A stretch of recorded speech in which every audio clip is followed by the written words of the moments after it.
Antes de você ter uma ótima noite de sono, inscreve-se em nosso canal. Clique no sininho para ter mais noites de sono abençoadas e clica no gostei para que mais pessoas possam ouvir essa palavra. Tenha uma ótima noite em nome de Jesus. Quero falar sobre fé. E é interessante porque a fé é um fundamento básico para viver milagres. A fé é um fundamento básico para vivermos promessas. E ainda assim, a gente tem uma série de dúvidas a respeito da fé. Uma série de questões talvez mal resolvidas a respeito da fé. Às vezes a gente não vive milagres porque a gente trata a fé como algo muito subjetivo. Às vezes a gente não vive milagres porque a gente trata a fé como se fosse algo emocional. Deixa eu te falar uma coisa, fé não é positivismo. Fé não é você ficar declarando que vai acontecer para tentar se convencer. Não. A fé significa você declarar que vai acontecer porque de fato essas novas realidades vão ser geradas em fé. Então, existe até uma brincadeira a respeito da declaração da palavra. E diz que um homem uma vez ele pegou um boleto e ele ouviu num culto o pastor falar: bom, a fé significa você declarar. E ele começou a olhar para aquele boleto, ele começou a dizer: você não é um boleto, você não é um boleto, você não é um boleto. Deixa eu te falar, a fé não vai mudar a estrutura do problema, a fé vai estabelecer novas realidades sobre o problema. As dívidas continuam sendo dívidas, o câncer continua sendo câncer, o problema do divórcio continua sendo um problema sobre a tua casa, mas acima dessa realidade, agora a fé estabelece novas realidades. A fé não é a negação do problema, a fé é crer que Deus tem novas realidades acima desses problemas. Tem uma frase do Bill Johnson, inclusive se a galera da guita do baixo puder vir comigo, vamos junto. Eu quero que a gente venha debaixo dessa mesma atmosfera, que a gente não se perca. Dani pode vir junto com tudo que você tem, como se essa fosse a nossa última noite, como se essa fosse a última mensagem. Sabe, tem uma frase do Bill Johnson que tem tudo a ver com essa palavra. Ele diz o seguinte: a fé não é a negação do problema. A fé significa não dar para os problemas um lugar de governo na construção da nossa história. Ou seja, quando um diagnóstico médico vem, quando uma crise como essa que a gente está vivendo acontece, não significa que você vai se alienar com o que está acontecendo. Não. Você só não vai dar para os acontecimentos um papel de governo na construção da tua história. Irmão, eu não sei quais são os desafios que você tem enfrentado, quais são as impossibilidades que você precisa, eu não sei quais são os gigantes, eu não sei qual o nome que eles têm, eu não sei como eles têm te afrontado, mas uma coisa eu sei: a fé significa tratar as coisas que não são como se já fossem. Então, por mais que existam realidades agora tentando parar você, existem novas realidades em fé que vão impulsionar você. Então, quando eu trato aquilo que ainda não é como se já fosse, eu não estou abatido mais com o que está acontecendo hoje, porque eu sei aquilo que Deus já preparou para o meu amanhã. É a gente lidar com as circunstâncias da mesma forma como Deus lida com elas. Existe um Deus atemporal, ou seja, para o tempo de Deus, o ontem, o hoje e o amanhã se tornam o mesmo tempo, se chama agora. Então Deus não tem dificuldade de lidar com o teu futuro, como Ele não teve dificuldade de apagar o teu passado. A palavra de Deus diz que as coisas velhas passaram e em Cristo tudo se fez novo. E a minha tela travou, eu não sei se a gente ainda está no ar. Está tudo ok aí na transmissão? Tá? A palavra de Deus diz que em Cristo tudo se fez novo. Então entende isso em nome de Jesus. Eu acho que essa câmera aqui que está fora, né? Então se puder mover rapidinho essa daqui para cá, já resolve.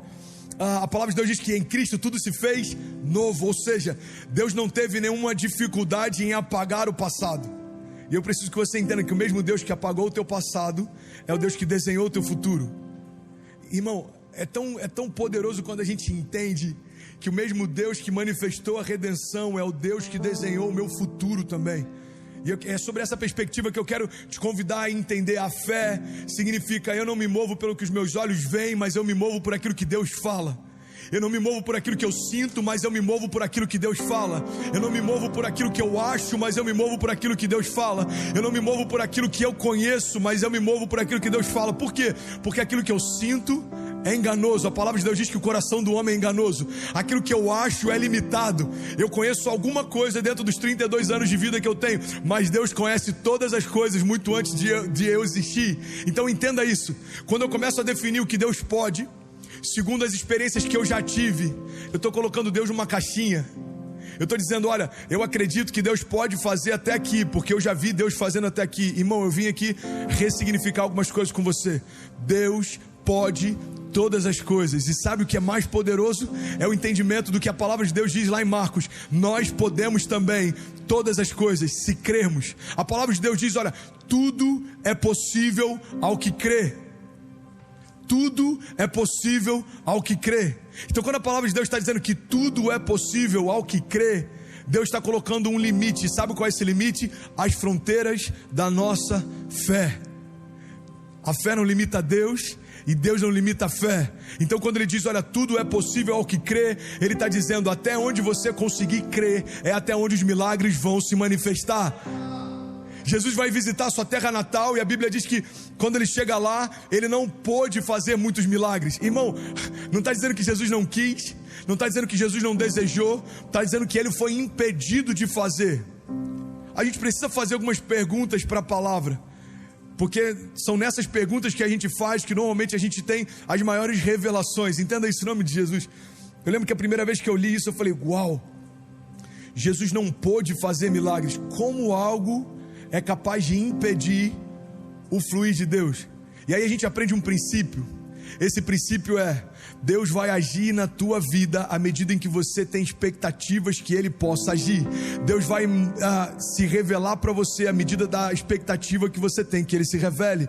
Deus vai curar você à medida em que você expõe as feridas que você carrega e precisam de cura. Ou seja, Deus está dizendo, se você crer, tudo é possível. Se você confiar, tudo é possível. Se você não duvidar, tudo é possível. Então a grande verdade, irmão, é que agora quem limita o que vamos viver em Deus somos nós. Se não crermos, se não confiarmos, se não descansarmos, é a gente que está dizendo, Deus, até aqui você pode ir, daqui em diante eu não estou dando autoridade para que você faça. Irmão, a fé nada mais é do que um dispositivo pelo qual o sobrenatural se move. Ou seja, se você crê que Deus tem poder para curar uma dor de cabeça, você vai experimentar a cura da tua dor de cabeça. Mas se você vai um pouco além e crê que Deus tem poder para curar um câncer também, Deus tem autoridade na tua vida para curar um câncer também. Ou seja, se você crê, tudo é possível. A palavra de Deus chega ao ponto de dizer, olha, se crer e não duvidar no seu coração, assim será feito. Eu estava conversando com Kezinha hoje mais cedo, e ela falou algo interessante. Ela disse, amor, sabe qual é a minha preocupação? Alguém que está ouvindo isso e talvez estava crendo que um ente querido seria curado e não foi. Alguém que estava crendo que um milagre aconteceria e não aconteceu. Como que fica? Como é que a gente explica isso para essas pessoas? Eu falei, então amor, é justamente aí que Deus continua sendo Deus e a criação continua sendo a criação. Nós não temos todas as respostas, mas é justamente por isso que nós decidimos confiar. Confiança não significa ter todas as dúvidas respondidas. Confiança significa, apesar de não ter todas as dúvidas respondidas, eu continuo crendo que você tem o melhor para mim. Eu continuo crendo que os seus caminhos são melhores que os meus, que o que você preparou para mim é melhor do que o que eu poderia preparar, que aquilo que você tem desenhado para mim é melhor do que o que eu poderia desenhar. Ou seja, confiança significa não ter todas as perguntas respondidas, mas ainda assim crer que Deus sabe o que é melhor para mim. Pastor, por que alguns são curados e outros não? Eu não sei, mas o que eu sei é que Jesus disse, olha, no meu nome vocês trarão cura sobre os enfermos, liberdade aos cativos, renovo ao cansado. Então eu estou fazendo aquilo que Jesus me chamou para fazer, e eu não sei o porquê que nem sempre acontece, mas eu sei que para cada um daqueles que recebe, é sobrenatural quando recebe. Eu não sei se 10 não foram curados, mas eu sei que milhares têm sido. E eu preciso entender que para cada um desses milhares, a vida deles nunca mais foi a mesma. Sabe, a gente está falando para mais de 4.200 pessoas conectadas simultaneamente nas duas contas. E sabe o que é interessante? Quando eu falo 4.200, isso é só um número que fala a respeito de uma comunidade. Mas para cada uma dessas 4.200 pessoas, Deus está se revelando de forma individual. Isso que é louco, irmão. Um Deus que é onipresente, um Deus que está nos céus, mas está comigo também. Um Deus que conhece todas as estrelas pelo nome, mas conhece o meu nome também. Um Deus que estabeleceu o firmamento, as galáxias e tudo que existe, mas é o mesmo Deus que desenhou o meu interior também. O Deus que fez tudo quando nada existia, é o Deus que reconstrói a minha história quando tudo se desfaz também.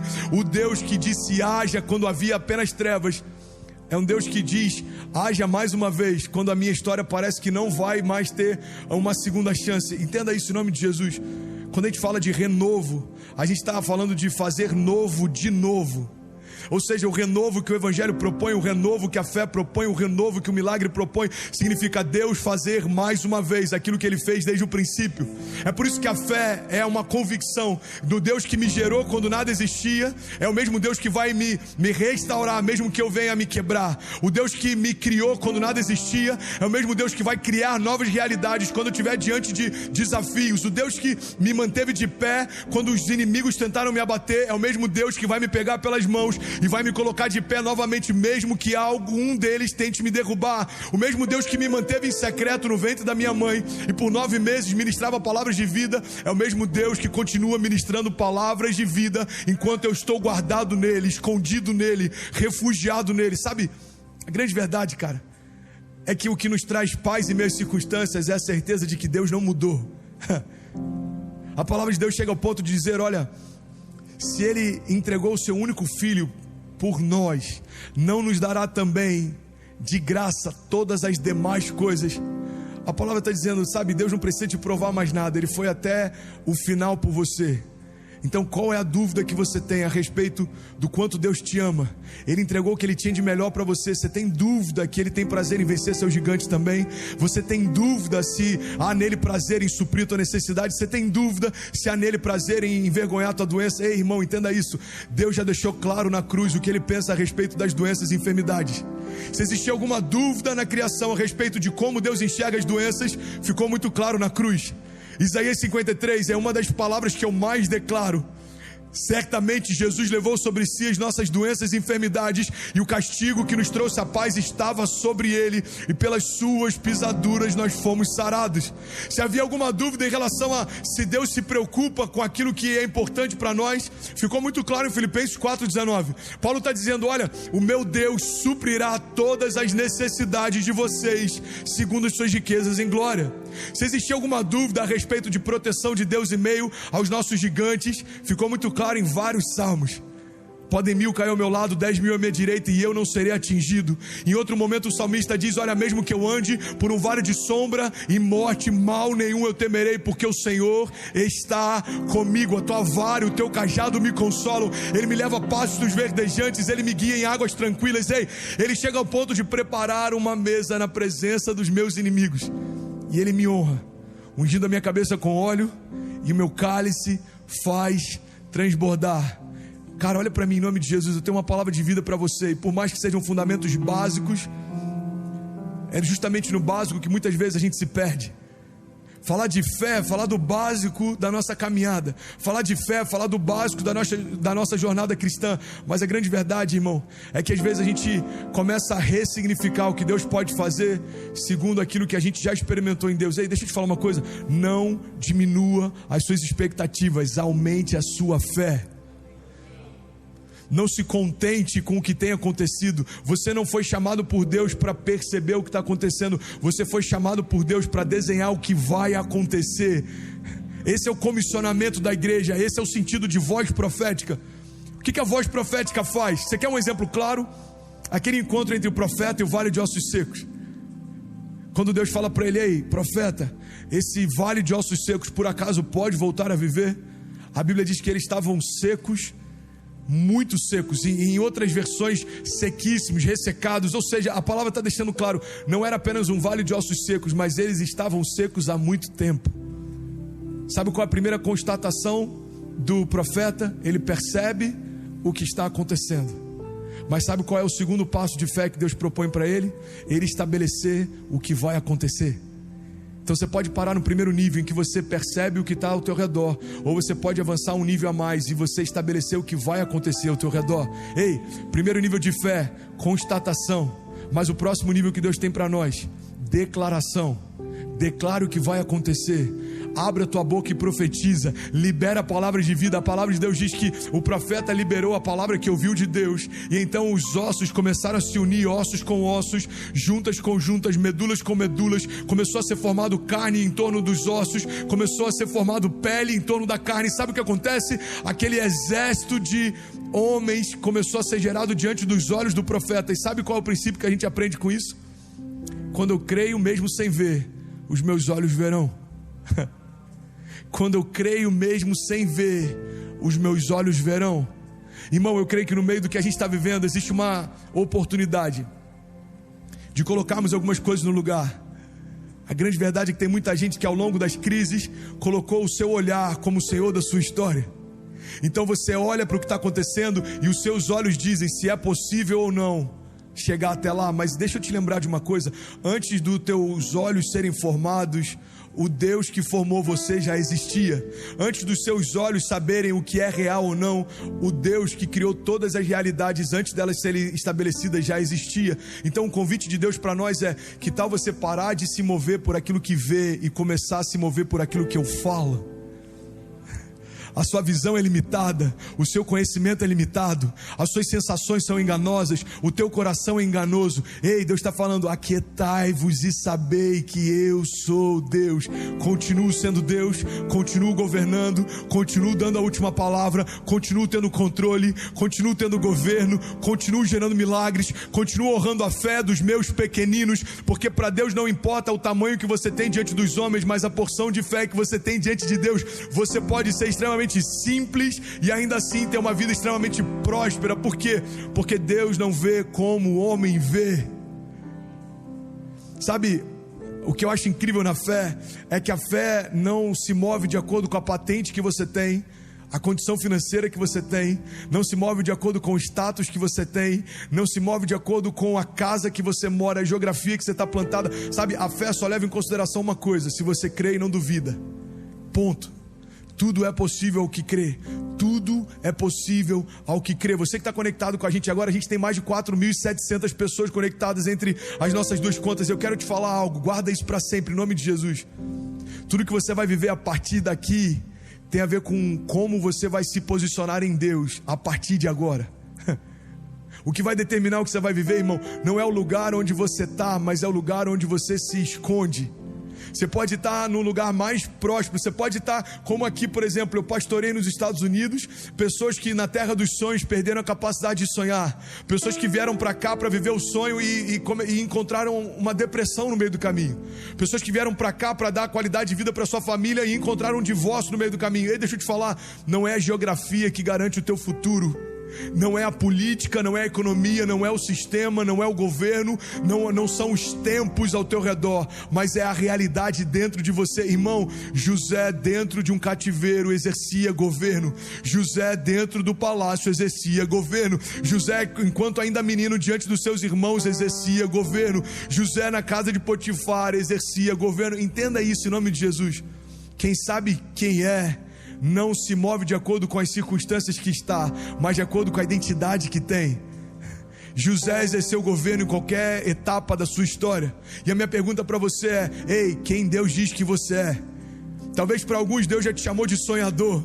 Então deixa eu te fazer um convite, volta a sonhar. Os sonhadores não dependem das circunstâncias para escrever o futuro. Os sonhadores, eles acessam lugares que ninguém ainda viu. Eles acessam antes que todo mundo. Talvez você seja um empreendedor. A tua zona de graça é estabelecer projetos do nada, é empreender do nada, é criar do nada. Ei, deixa eu te falar, no meio da crise é a maior oportunidade que você tem de exercer a verdade que você carrega. Empreenda no meio do caos. Talvez a tua verdade seja ministério de ajuda. Você é apaixonado por ajudar pessoas, servir pessoas, se engajar com causas. Ei, a nossa geração nunca precisou tanto de esperança. Então meu convite para você é: ei, que tal você se levantar como um portador de boas novas e semear esperança no meio do caos? Talvez a tua zona de graça seja orar por enfermos. Você tem uma unção num nível diferente, você tem uma ativação que quando você ora, enfermos são curados. Ei, aos nossos olhos o mundo está doente. Que tal você começar a semear a cura no meio da maior epidemia que a nossa geração já viu? A grande verdade, irmão, é que quando a gente entende quem a gente é, os desafios não nos paralisam mais, pelo contrário, nos ativam. Deixa eu liberar isso sobre você, cara. Os desafios não vão parar você, pelo contrário, eles vão agitar as águas vivas depositadas em você. É como se algo tivesse represado e Deus está querendo agitar essa fonte de rios de vida que depositou em você. Ei, eu já consigo ouvir daqui o som das muitas águas se movendo sobre a tua casa. Ei, irmão, desperta e resplandece. Tudo que você precisa fazer é crer no que Deus te disse e se mover em fé. E eu te garanto, as realidades ao teu redor vão ser transformadas a partir das realidades que você carrega. Sabe, a Kezinha tem uma frase que eu acho incrível. E eu já falei inúmeras vezes, mas talvez para alguém seja novo. Guarda isso, em nome de Jesus. Essa chave da quezinha é: a fé prospera em meio ao desconforto.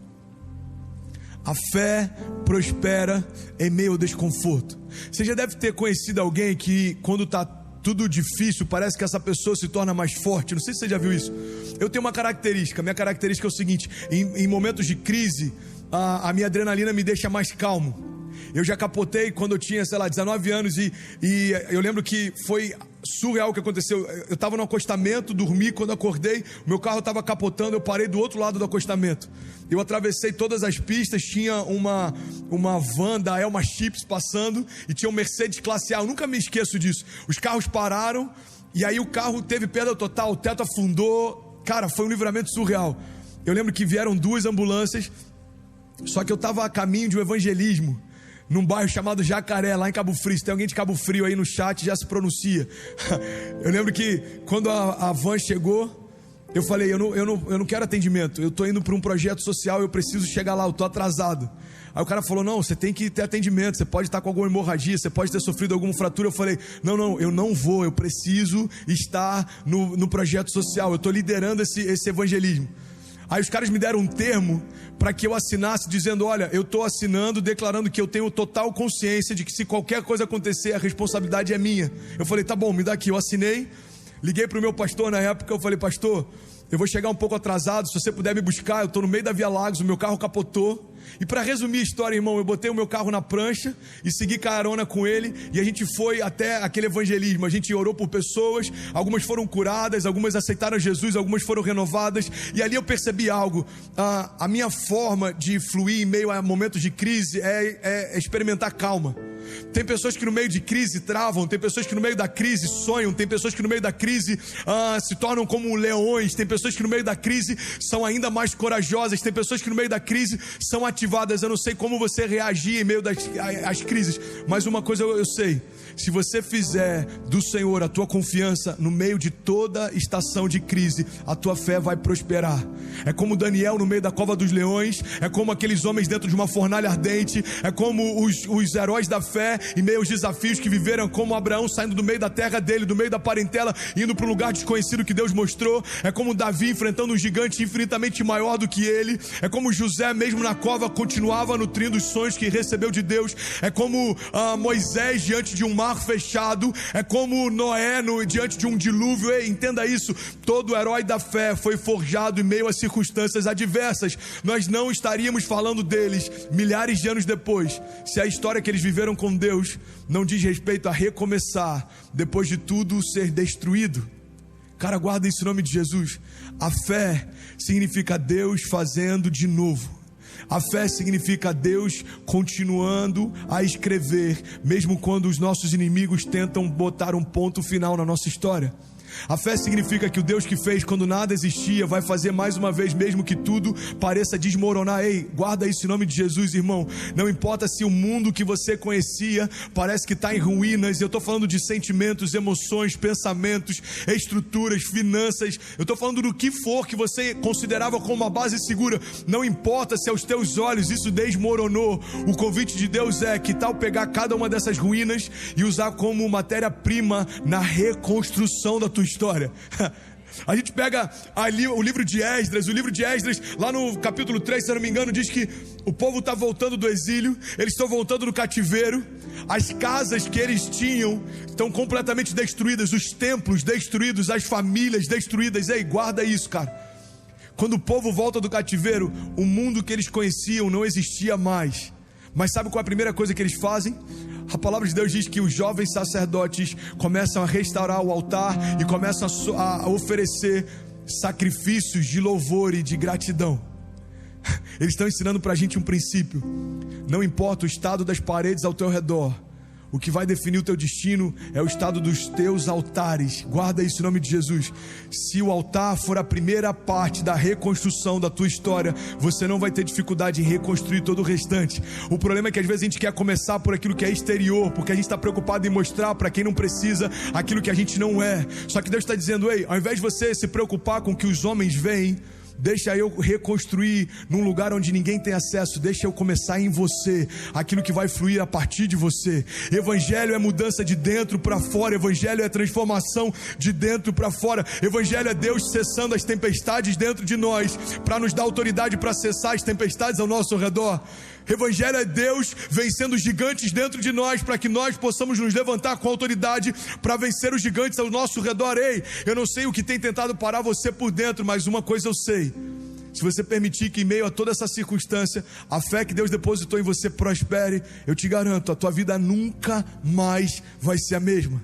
Deus está convidando uma geração a ser alistada nesse tempo, irmão. É tempo de alistamento, é tempo de avivamento, é tempo de arrependimento, é tempo de romper, é tempo de milagres, é tempo de cura, é tempo de sinais, maravilhas, é tempo do sobrenatural de Deus envergonhar aqueles que pensam que são, é tempo de Deus mudar diagnósticos, é tempo de Deus restabelecer algumas histórias. Ei, é tempo de Deus tomar novamente na nossa história o papel de governo e Ele começar a redesenhar aquilo que precisa ser redesenhado, começar a reconstruir aquilo que precisa ser reconstruído, começar a restabelecer aquilo que precisa ser restabelecido. Eu estou quase finalizando essa mensagem, mas eu queria te fazer um pedido, cara. Não se distrai, tem tanta vida de Deus fluindo aqui. São mais de 5.500 pessoas conectadas para ouvir falar a respeito de fé. Ei, guarda isso em nome de Jesus. Você que está entrando agora de qualquer lugar do mundo que você estiver, guarda essa palavra: a fé prospera em meio ao desconforto. Porque a grande verdade, irmão, é que o Evangelho não tem a ver com conforto. O Evangelho tem a ver com propósito. Tem muita gente que se frustrou na jornada de fé porque acreditou que a caminhada de fé tornaria as coisas mais fáceis. Ei, Deus nunca disse que seria fácil, mas Ele nos deu uma garantia: pode ser leve. Deus nunca disse que a gente não enfrentaria gigantes, mas Ele nos deu uma garantia: Ele sempre enfrentaria junto com a gente. Deus nunca disse que exércitos contrários não viriam contra nós, mas Ele nos deu uma garantia: quando exércitos vierem contra você, sou eu quem luta as suas lutas, sou eu quem batalho por você, sou eu quem falo por você, sou eu quem provê por você. Grande verdade, irmão, que o Evangelho não diz respeito à ausência de desafios, afrontas, não diz respeito à ausência de gigantes, tempestades, não diz respeito à ausência de desertos ou até doenças. Mas a fé é uma garantia de que, apesar de todas elas, nós permaneceremos de pé.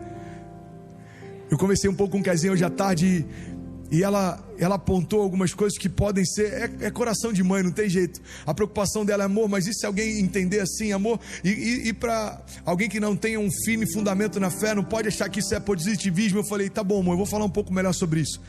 Então acho que essa é uma grande oportunidade. Olha para mim.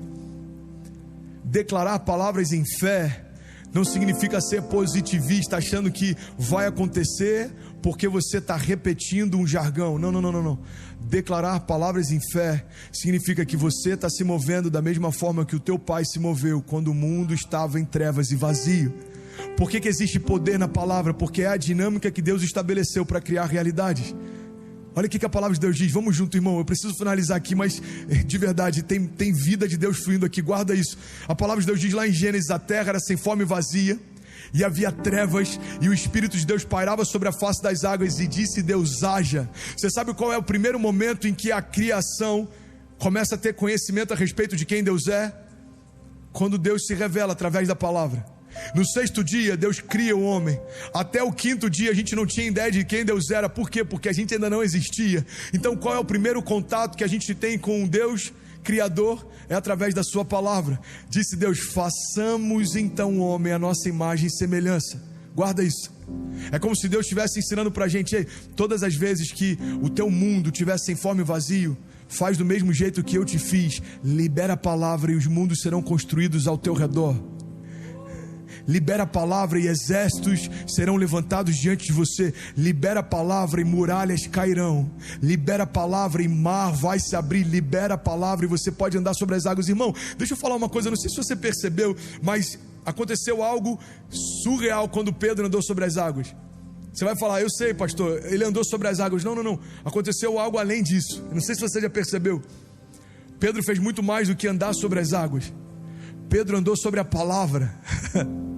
Porque a Bíblia diz que Pedro então tem uma ideia. Guarda isso, cara. A ideia não foi de Jesus.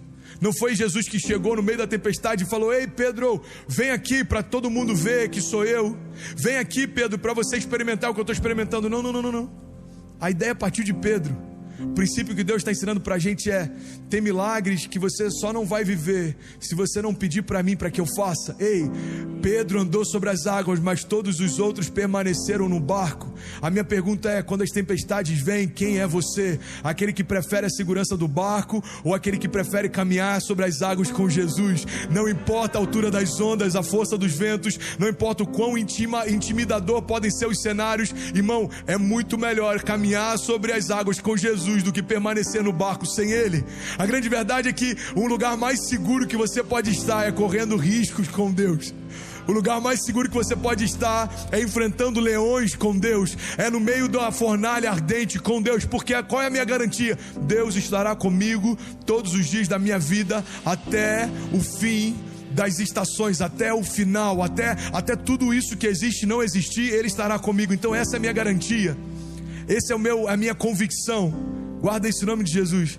Quando Pedro tem uma ideia, ele diz: ei Jesus, se for o Senhor, me deixe ter contigo.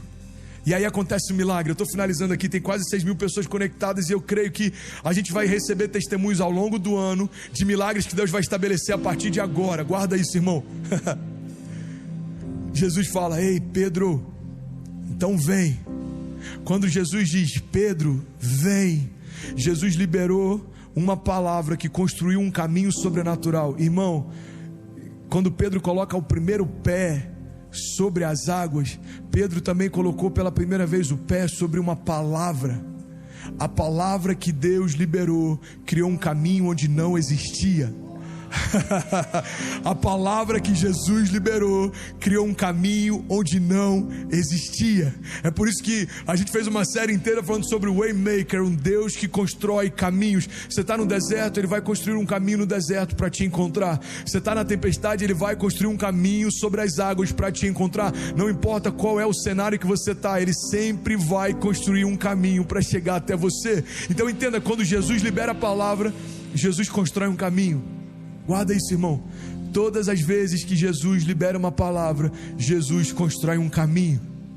Então quando Jesus diz: ei Pedro, pode vir, a palavra, imagina comigo, deixa eu te levar para esse lugar. Imagina as ondas gigantes, imagina ventos fortes, imagina aquilo à noite, sem iluminação. Não era um barco como um barco moderno, irmão. Não era um barco como navios petroleiros. Não era um barco como um cruzeiro, não. Era um barco rústico, há mais de 2.000 anos atrás, no meio de uma tempestade à noite. Talvez eles nem conseguiam se enxergar. Tudo que tinha naquele cenário era medo e preocupação, se eles iriam passar por mais aquela tempestade.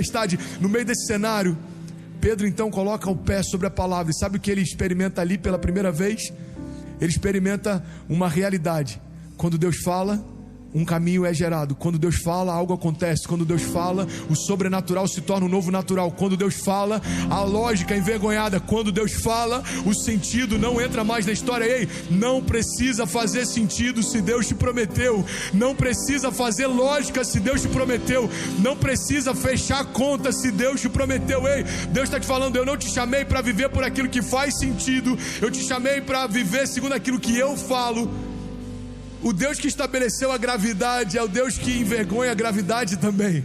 O Deus que estabeleceu a lógica é o Deus que envergonha a lógica também. Ei, o Deus que criou todas as coisas é o Deus que pode recriar todas elas também. E sabe o que acontece? Eu estou finalizando aqui.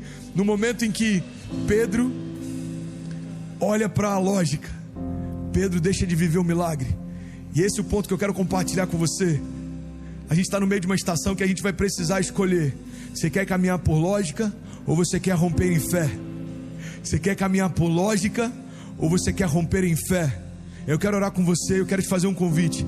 Se você puder, feche teus olhos onde você estiver, não se distraia. Feche teus olhos, coloca a mão sobre o teu coração, curva a tua cabeça. Pai, nós liberamos essa palavra, independente do lugar onde cada pessoa está conectada. Podem ser quartos escuros, quartos fechados há dias, pessoas enfrentando depressão, angústia, medo. Podem ser palácios, Pai, em meio a príncipes da nossa geração. Podem ser casebres, talvez das pessoas mais simples e completamente pobres no meio de tudo que tem acontecido. Pai, não nos importa a realidade que cada um deles vivia a partir até aqui. Nós estamos liberando realidades que vão se cumprir a partir daqui.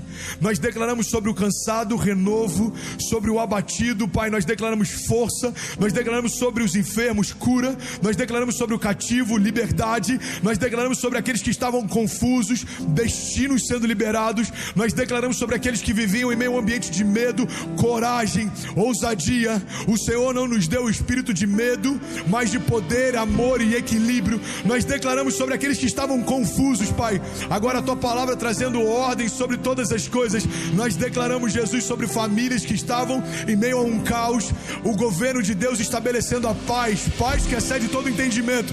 Nós declaramos, Jesus, todo principado, potestade, tudo aquilo que tenta nos parar, por 7 caminhos eles fugirão. Nós declaramos em nome de Jesus, toda legião, todo demônio, toda doença, enfermidade, toda paralisia, tudo aquilo que tenta nos parar, nós damos uma ordem: sai agora, para que entre o Rei da Glória.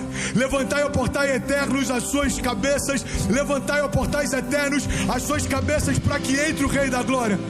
E a nossa geração pergunta: quem é o Rei da Glória? Nós confiadamente respondemos: Jesus é o Rei da Glória, aquele que era, aquele que é e aquele que há de vir. Pai, nós declaramos para o céu ouvir, para a terra ouvir e para o inferno ouvir: esse não é o final da nossa história. Nós vamos viver milagres, romper em fé. Nós viveremos o que a Tua palavra declarou que nós viveremos. Nós experimentaremos milagres, cura, renovo, redenção, salvação, novos começos. Nós declaramos em nome de Jesus. E se você pode, declara comigo, diga: Pai, eu declaro para o céu ouvir, eu declaro para a terra ouvir, e eu declaro para o inferno ouvir. Diga: não sou mais eu quem vive, mas Cristo vive em mim.